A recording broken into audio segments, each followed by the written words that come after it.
Rasa-rasa korang kan berapalah bajet aku habis untuk hiking solo ke Everest Base Camp hari tu 5,000, 8,000, 10,000. Salah lagi, dipersalahkan. Sini aku buat kira-kira secara kasar je sebab aku pun dah lupa banyak harga semuanya kan. First kali adalah harga tiket flight untuk ke Nepal berharga RM900 return. Nanti ni aku beli tiket last minute punya. Alhamdulillah dapatlah juga murah flight Sri Lanka Airlines, tapi kena tahan sikit lama lah, transit 24 jam coy. And then sampai-sampai je terus buat visa on arrival selama sebulan di sini berharga $50 ataupun RM200. Lepas tu masa sampai Nepal ni aku barulah buat tukaran duit di pekan Tamil lah, sebabnya susah nak dapat duit Nepal kat Malaysia. Total tukar time ni sebanyak RM2,500. Tengok ni terbatas sangat cok. Dan untuk maklumat, ini sajalah duit yang aku guna selama hiking di Everest Base Camp tau. Untuk pengangkutan pula aku menggunakan jalan darat untuk ke starting point hiking, lebih murah tapi makan masa lebih lama lah. Dan untuk harga tiket bas daripada Kathmandu ke Salary sebanyak RM77 dan balik pun sama RM77. Jadi total RM154. Dan harga jeep daripada Salary ke Surkey pula tempat starting point untuk aku hiking tu kan,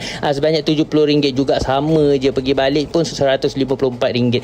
Jadi total kita kira RM308. Saya dah buat pengangkutan. Okay, next pembelajaran masa hiking di EBC pula. Untuk hiking ke Everest Base Camp ni perlu membayar permit dan juga entry fee tau, dua benda yang berbeza ni. Dan harga kedua-dua benda ni sama je, RM3,000 Nepal rupi dan total RM26,000 Nepal. Kalau convert dari Malaysia dalam RM184 macam tu lah. Proses beli ni semua masa perjalanan menuju ke EBC tu ada nama tempatnya Gate Sagamarta. Okey, untuk harga penginapan, makan minum semua segala macam pula kan sepanjang trekking ni aku hanya spend sebanyak RM100 je untuk sehari. Itu pun kadang-kadang kurang lagi daripada tu sebab aku kurang makan.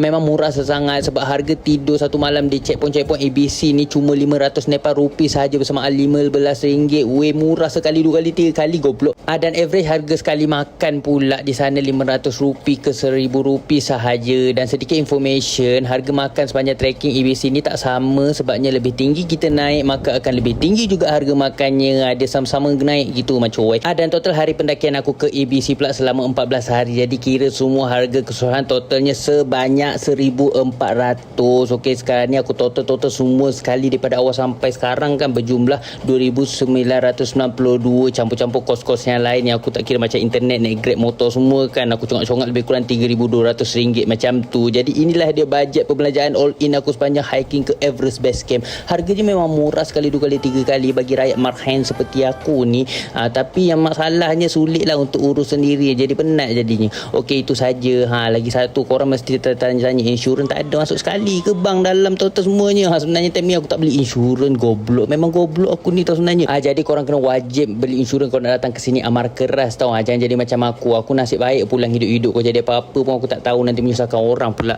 Jadi ini je lah kosnya. Ada apa-apa soalan nanti korang komen. Jangan lupa untuk bantu saya tekan butang follow dan semua-semua